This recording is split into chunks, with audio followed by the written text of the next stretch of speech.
Well, I have the pleasure of being joined by the best dressed man here in the Indianapolis. I'd prefer to be in dry fit, actually. True story. Well, you took the jacket off early and you were doing some bench press over there. I'm not going to do that for the cameras, and that was for a lame Instagram post. An Instagram post, better said, that is not creative because everybody else has done it.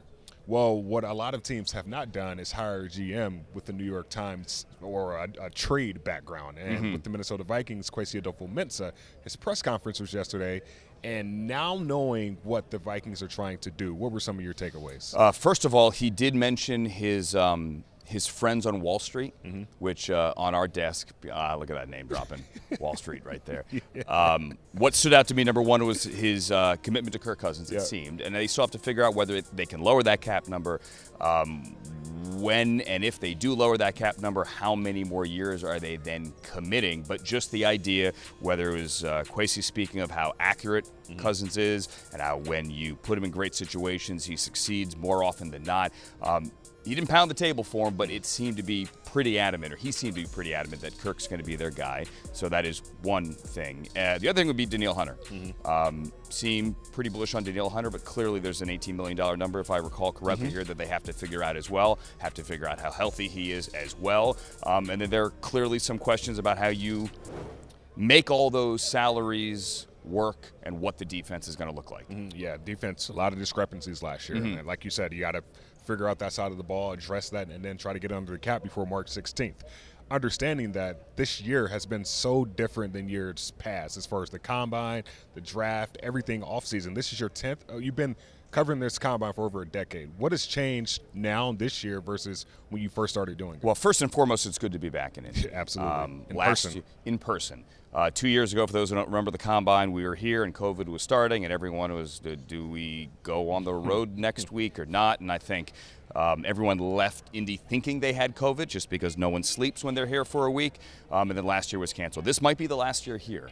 No one knows where the combine is going to go. I think it's going to come back to Indianapolis eventually. I hope it stays here. It's a great event. It's a football convention. It really is the start of the offseason.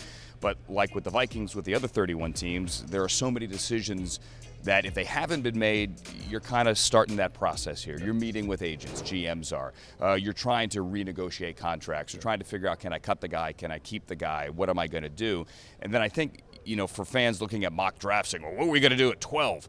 No one knows yet. You just don't know, because a lot of teams, especially a team with a new staff, let's say, you really haven't met.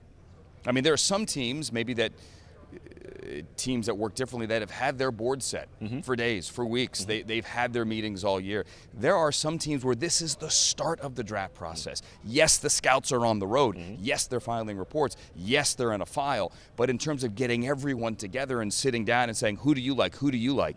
This is the beginning of it. And then you're meeting all these players in person for the first time. And the one thing that I don't think fans truly remember, I'm not questioning the fans' intelligence, but these decisions on draft day and in free agency are HR decisions as well. Right. Like, do I like you? Do I want to work with you? Do you fit? Do I fit? And I think the great thing that the Vikings have going, and Kwesi spoke of that yesterday, and Kevin O'Connell has as well, is how much they fit. These two guys fit, and when you can start a new era with both guys on the same page, that's why I think the Vikings' future is so bright. And with the future being so bright, how do you enhance that this offseason? How aggressive should you be in enhancing what they do as far as how aggressive they should be in the free agency pool versus the draft? Well, if you're going to pay a quarterback that much, then you want to be aggressive enough where you can win this year. You don't pay a quarterback that much money if you don't think you can win. So the pieces are there. They've got to get healthy, add more pieces on defense, certainly. Got to figure out Adam Thielen's thing as well, make sure he's healthy as well. But you have the weapons offensively, you would hope. Offensive line, obviously, is always a concern.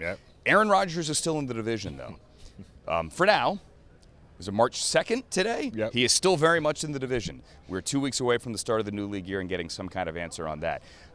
So that is the bar, and they have to find a way to meet that bar. Well, you met the bar today with the suit, and you met the bar today with the actual commentary. So I appreciate your time today, Andrew. Going back to dry fit now.